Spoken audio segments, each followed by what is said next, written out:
Late night at Hamilton Corporation in London, where CEO Amelia Hamilton returns for documents and passes a conference room seeing yellow light reveal her daughter Emily with a man in janitor uniform who says, "Try again." And Emily laughs, replying, "You explain better than my teacher," which makes Amelia freeze because she recognizes him as the brilliant engineer whose career she destroyed 3 years ago. And now he teaches her daughter with patience and kindness she never provided. Watching this scene, Amelia feels her heart break, realizing the man she ruined is giving her child what she could not give herself. Amelia Hamilton was 38 years old, CEO of Hamilton Tech, a widow living a carefully controlled life of meetings and quarterly reports, raising her daughter with the same efficiency she brought to boardrooms, believing that professional success was the only reliable shield against the chaos that had taken her husband. She was brilliant and ruthless when necessary, respected and feared in equal measure.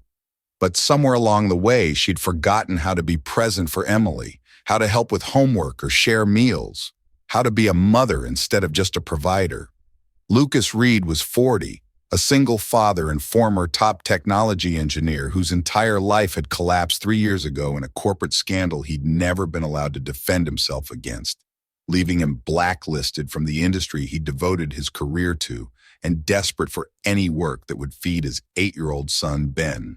He'd taken the night janitor position at Hamilton Corporation, not knowing it was the very company whose legal team had destroyed his reputation, just grateful for steady income and the flexibility to bring Ben along while he worked, letting his son do homework and empty offices while Lucas cleaned. Emily Hamilton was lonely despite her privileged life, a bright child who understood equations and literature, but couldn't understand why her mother was never home for dinner, why success seemed to require absence, why having everything somehow felt like having nothing that mattered. Ben Reed was her classmate, cheerful despite his father's struggles, and he'd invited Emily to come wait with him at his dad's work one evening, not realizing he was creating a collision between worlds that were never meant to intersect. That night, Lucas found Emily sitting alone in a hallway looking sad, and his instinct was to help, pulling out Ben's math homework and showing both children how to solve geometry problems by breaking them into smaller pieces. "If you don't understand, we divide the problem, like sharing a cake fairly," he said, his teaching style patient and intuitive, born from helping Ben through homework every night after exhausting shifts.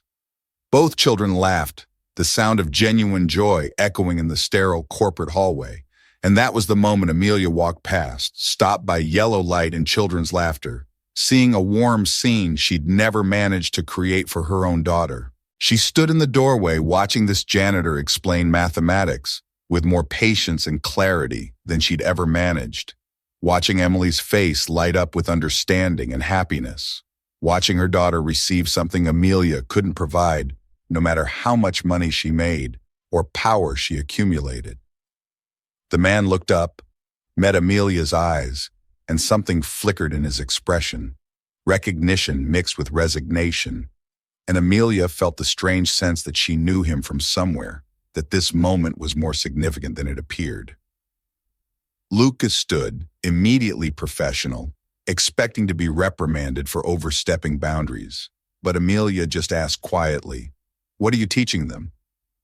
He explained the geometry concepts, his language precise and sophisticated, in a way that didn't match his janitor's uniform, and Amelia listened not just to his words, but to the way Emily looked at him, with trust and attention she never showed her tutors. When Lucas gathered his cleaning supplies to move on, Emily called out, "Thank you, Mr. Lucas," with genuine warmth, and Amelia realized her daughter had found something here in a corporate hallway that she'd been unable to provide in their mansion, someone who had time to actually see her. A security guard later told a journalist, "Mr. Reed always arrived early, cleaned thoroughly, then spent his breaks helping kids with homework. He never complained about being poor, just said I still have my son to work hard for, and you could see he meant it, that everything he did was for that boy." The next morning, Amelia called Lucas to her office, ostensibly to discuss boundaries, but really because she needed to understand who this man was and why he seemed familiar. "What were you doing with my daughter last night?" she asked, her CEO voice automatic. "Just helping her with homework. I apologize if I overstepped," Lucas replied calmly, meeting her eyes without the deference most employees showed. Amelia studied him more carefully, something about his face triggering memory, and she asked, "Have we met before?" Lucas smiled without humor. "Perhaps at the 2015 Tech Innovation Summit, where you called my product visionary but dangerously unsafe." The memory hit Amelia like cold water. This was Lucas Reed, the engineer whose career had been destroyed in a data breach scandal involving a competitor. The man her company's legal team had aggressively prosecuted to protect their own interests. The brilliant mind she'd dismissed publicly before he'd even been allowed to defend himself. "I didn't know the full story behind that situation," she said carefully. "Now you do," he replied without bitterness, just stating fact. And Amelia felt the weight of casual cruelty. How easy it had been to destroy someone when you believed you were protecting your company, when you never bothered to question the narrative you were given. Before she could formulate an apology, her phone rang, the school calling to say Emily had a fever and needed to be picked up immediately. Lucas overheard, offered without hesitation, "I have a car, I can drive you there."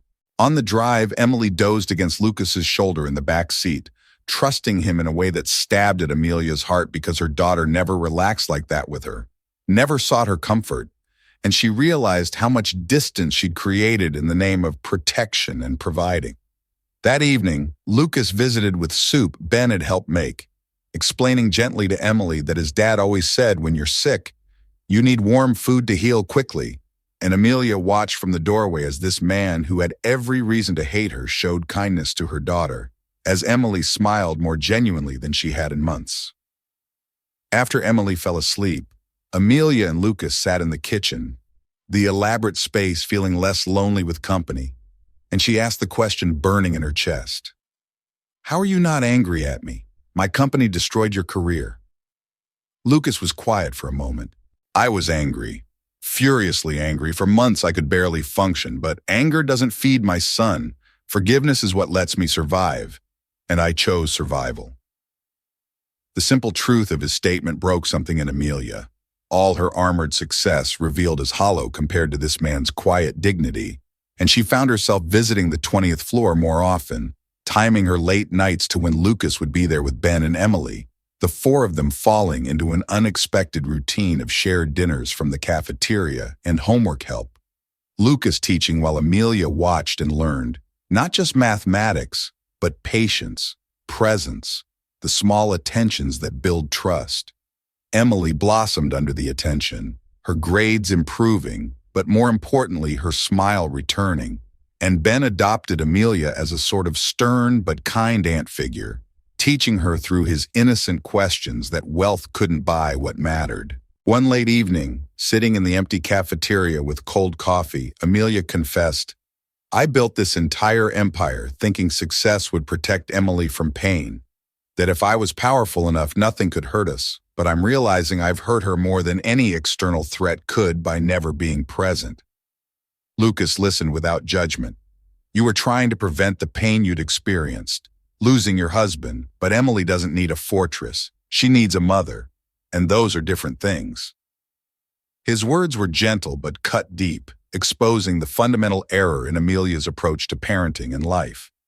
They began talking beyond just their children, Lucas sharing how he'd rebuilt his life from nothing, taking cleaning jobs at night and freelance coding work during the day under pseudonyms, slowly recovering dignity through competence, even if nobody knew it was him. Amelia shared how lonely power was, how the higher she climbed, the fewer real connections she maintained, how she'd sacrificed everything personal for professional success and was starting to question whether the trade was worth it. They recognized in each other something rare, intelligence paired with hard-won humility, success and failure that had taught actual wisdom rather than just confirming biases. The cafeteria manager later told a reporter, "Mr. Reed and Miss Hamilton would sit in the corner drinking coffee for hours, and you'd see her smile differently, softer, more real, and everyone could tell they were learning to breathe again after years of holding their breath, like two people who'd forgotten they were allowed to be happy and were remembering together." But healing and connection don't happen in isolation, and the corporate world has little patience for relationships that cross established hierarchies. And soon, external pressures would force both of them to choose between the comfortable distance of their respective positions and the risky intimacy of actual connection, between protecting reputation and protecting what was starting to matter more than reputation. And neither of them was quite prepared for how hard those choices would be, or how much they'd reveal about what they actually valued underneath all their defenses and justifications. The inevitable discovery happened through corporate gossip, a senior executive noticing Lucas and his son spending time near the CEO's office, someone else observing Amelia laughing in the cafeteria with a janitor. The whispers building until they reached the board of directors, who called an emergency meeting. Your relationship with an employee, particularly one in a service position, creates liability concerns and damages our professional image, the chairman said, his distaste barely concealed. If you don't terminate his employment, we'll need to discuss your own position. Amelia felt rage building, the kind that came from having your private life invaded and judged by people who valued optics over humanity. Simultaneously, a tabloid journalist digging through old stories resurfaced the Lucas Reed scandal, running a sensational piece titled, "Disgraced Engineer, Now Cleaning Floors for the Woman Who Destroyed Him," complete with photos of Lucas in his janitor uniform and speculation about whether Amelia was exploiting him further. The story went viral, public opinion dividing sharply between those who saw a powerful woman taking advantage and those who suspected there was more to the story.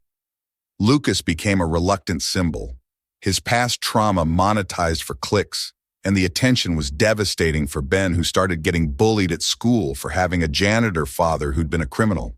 Amelia ordered her legal team to investigate the original case, something she should have done years ago, and what they found made her physically ill. Lucas had been completely innocent, framed by a colleague who'd actually leaked the data, then planted evidence implicating Lucas. And her company's aggressive prosecution had been designed not to find truth but to protect their own liability exposure. She'd helped destroy an innocent man's career because it was legally convenient, because she'd never questioned the narrative she'd been given, because she'd valued corporate interests over human ones. She found Lucas in the parking garage preparing to quit, unwilling to subject Ben to more harassment. "I've read the full file. You were innocent. You were framed, and we never bothered to check because prosecuting you was easier than investigating properly," Amelia said, her voice breaking. Lucas's expression was unreadable. "Does knowing that change anything?" "I want to make a public statement, clear your name, restore your reputation," Amelia said urgently. "I don't need reputation," Lucas replied, anger finally showing. "I need my son to stop being called the criminal's kid. I need him to believe his father is someone worth respecting, but reputation doesn't pay bills or fix the years I lost." He started to leave, and Amelia grabbed his arm. "Then let me help you do this right.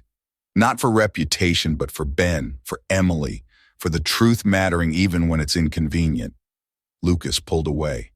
"You're only doing this because you care about me now. If we'd stayed strangers, you'd never have bothered investigating. And that's what makes this system rotten. Justice shouldn't depend on personal connection." His words were accusation and truth simultaneously, and Amelia had no defense because he was absolutely right. She had only pursued truth after it became personal, after his suffering had a face she'd grown to care about. That evening, Emily found her mother crying, something she'd never witnessed before, and asked what was wrong. Amelia tried to explain in age-appropriate terms that she'd made a terrible mistake that hurt someone, that Mr. Lucas might not come back, and Emily's response was pure and devastating. "I told my teacher that Mr. Lucas teaches me better than you do, and she said that's not nice to say about my mother. But it's true, Mr. Lucas has time for me, and you don't." The simple honesty broke Amelia completely because children are too young to lie about these things. And she realized she'd been so focused on providing material security that she'd neglected emotional presence. She made a decision then that would cost her professionally, but felt necessary personally, calling a press conference and telling the complete truth. Years ago, Lucas Reed was convicted of corporate espionage, and my company led the prosecution. We were wrong. He was innocent. And we destroyed his career without proper investigation because it was legally expedient, she said, her voice steady despite the cameras. The man you've seen in photos cleaning my offices is more brilliant than most engineers I employ, more ethical than many executives I work with, and his current position is a failure of justice that I'm partially responsible for. I'm establishing an independent review of the case and offering full restitution, not because Lucas asked, but because it's right. The media response was explosive, some praising her courage while others questioned her judgment, and the board scheduled another emergency meeting to discuss her position. But public sentiment shifted when Ben's teacher posted a video of her student reading an essay titled, "My Dad the Hero," describing how Lucas had lost everything but kept being kind, kept showing up for his son, kept believing in goodness even when the world had been cruel. And the child's perspective cut through adult cynicism to expose the fundamental decency at the story's core. Lucas watched the press conference from his apartment, tears streaming down his face, not because reputation was being restored, but because someone with power had chosen truth over convenience, had risked everything to acknowledge harm and attempt repair. And that kind of courage was so rare, he'd almost stopped believing it existed. He went to Hamilton Corporation, found Amelia in her office, and said simply, "Thank you for doing the right thing, even though it was hard, even though it cost you."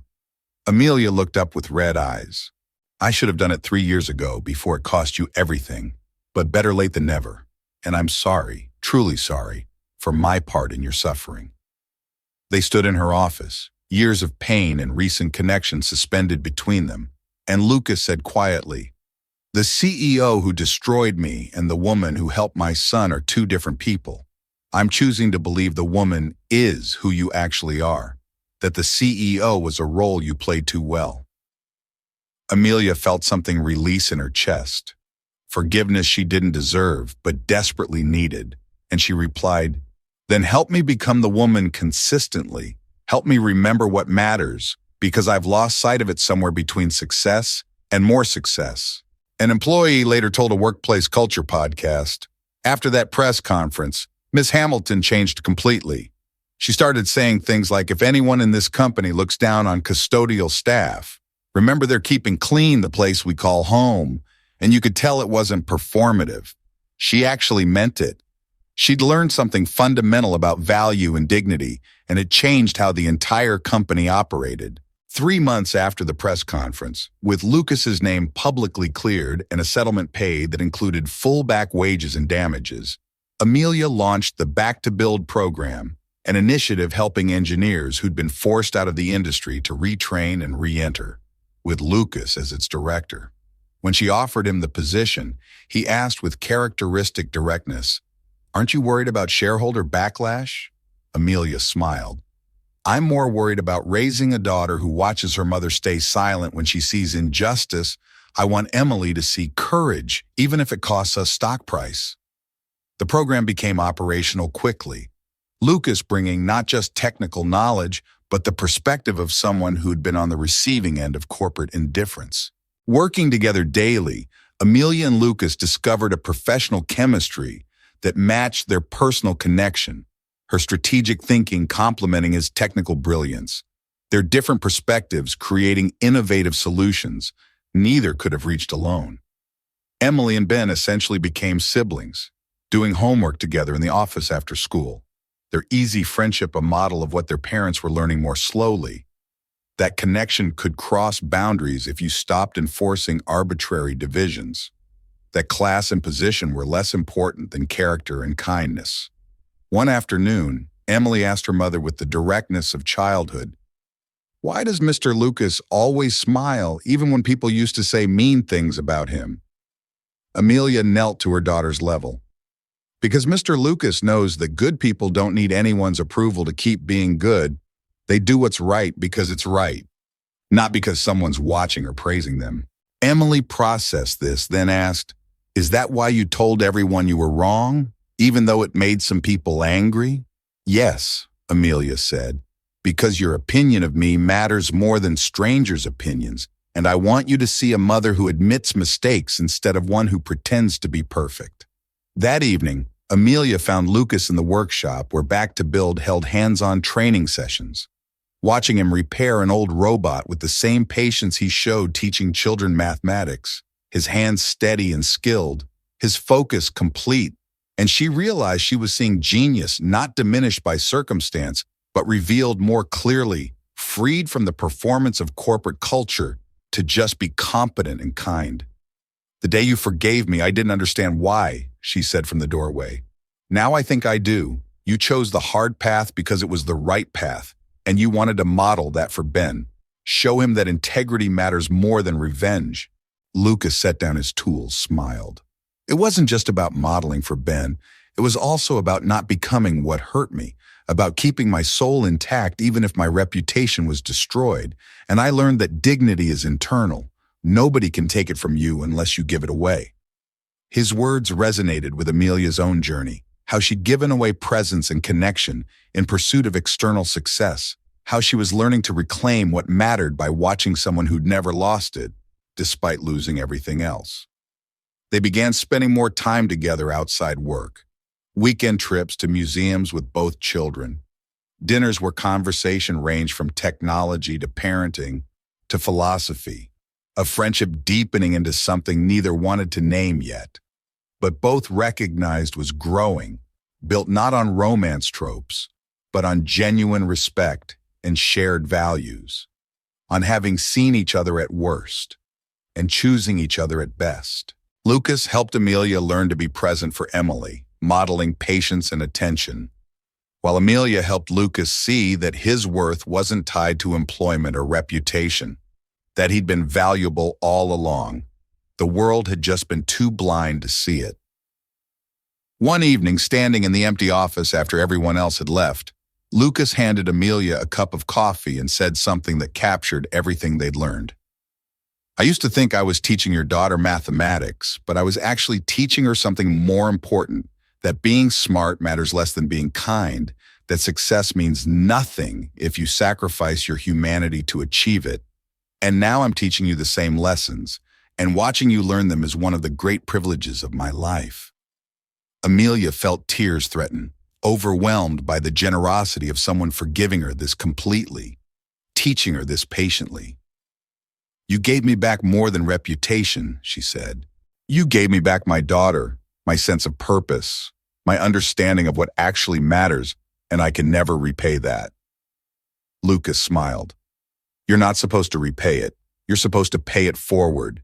Teach other powerful people that their positions are for serving, not controlling. That true leadership means lifting people up, not just climbing higher yourself." A program participant later wrote in a testimonial, "Watching Lucas and Amelia work together showed me what partnership looks like. Not same backgrounds or same struggles, but same values and willingness to learn from each other. And the way they included their kids in everything taught those children that work can be meaningful, that adults can grow and change, that mistakes can become opportunities if you're brave enough to face them." CTA. "From today forward, I choose to look at people one heartbeat longer, to see past uniforms and titles to the humans underneath, to recognize that everyone has a story I don't know and dignity I must respect. I choose to question convenient narratives that make me comfortable, to investigate before judging, to value truth over expedience. I choose to teach by example that admitting mistakes is stronger than pretending perfection, that forgiveness is powerful, that kindness costs nothing but changes everything." Because Lucas didn't teach Emily mathematics that night, he taught her humanity, and sometimes the most important lessons come from the most unexpected teachers. From today, I will live kindly. 1 year after that fateful night when Amelia discovered her daughter studying with a janitor, the Back to Build program won multiple industry awards and became a model replicated across Europe. Proof that second chances weren't just charitable but good business, that investing in people created better outcomes than disposing of them. At the awards ceremony, Amelia insisted Lucas receive the recognition, standing beside him on stage as he was named Engineer of Conscience for rebuilding not just his career but an entire system that had failed people like him. In her introduction, Amelia told the story honestly. This man once cleaned my floors because we destroyed his career without proper investigation. And when I discovered him teaching my daughter, I saw everything I'd sacrificed for success: patience, presence, genuine care for others. And he taught me that real power isn't about having authority, but about using whatever influence you have to lift others up, to correct injustice, to choose people over profit. Her voice broke slightly. He forgave me when he had no obligation to, taught my daughter when he owed us nothing, and showed our entire company what integrity actually looks like, not by preaching but by living it. After the ceremony, Emily and Ben ran up demanding they all go home together, the children unconsciously already thinking of them as a unit, and Amelia laughed, looking at Lucas. "Seems the kids have decided for us they're always ahead of adults on what matters," Lucas smiled. "Then we should probably listen to them. Children haven't learned to make things complicated yet." The four of them went to a small restaurant in the neighborhood where Lucas and Ben lived. Nothing fancy but warm and filled with laughter. And Amelia realized this was happiness, not the polished version she'd imagined, but the messy, real version built from daily choosing.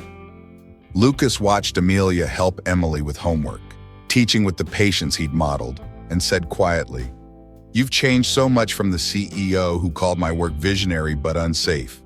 Now you're the woman who risks everything to do what's right. And I'm grateful I got to witness that transformation." Amelia reached for his hand across the table. "I was successful before, but empty, protecting Emily from everything except my own absence. And then I saw you with her and realized I'd forgotten the most basic parts of being human, of being present. And you taught me those without even trying, just by being yourself." The children, oblivious to the adult conversation, were drawing pictures of their combined family, stick figures of 4 people holding hands under a building labeled Hamilton Tech, where my parents work. And the unconscious assumption of permanence in their art made both adults smile. "We started in the worst possible way," Lucas said, "with me as victim of your company's convenience. But we found something real anyway, and I think that's what I want Ben to learn, that the worst situations can become doors to better things if we choose growth over bitterness, connection over isolation." Outside the restaurant window, evening light reflected off the Hamilton Tech building, visible in the distance. The place that had once separated them by class and power, now the foundation for something neither had expected to find: partnership built on truth and forgiveness. Family formed not through traditional means, but through choosing each other daily across all the barriers the world tried to maintain. Amelia looked at Lucas, at Emily and Ben, at this improbable constellation of people who'd found each other through crisis and kindness. "Thank you for teaching my daughter mathematics that night," she said, "because you taught her more than equations. You taught her that titles don't define worth, that everyone deserves dignity, that the people society overlooks are sometimes the ones with the most to teach. And those are lessons I hope she carries her entire life." If you believe stories like this deserve to be told, stories that remind us to look past positions and uniforms to see the humans underneath, that second chances are possible, that admitting mistakes is braver than pretending perfection, leave a comment and subscribe to HA Stories. We tell the stories that shouldn't be forgotten, the moments when someone chose truth over convenience, when forgiveness transformed justified anger into possibility, when unexpected teachers appeared in unexpected places and changed everything. Share this with someone who needs to remember that it's never too late to see people clearly, to correct injustice, to build something real from something broken.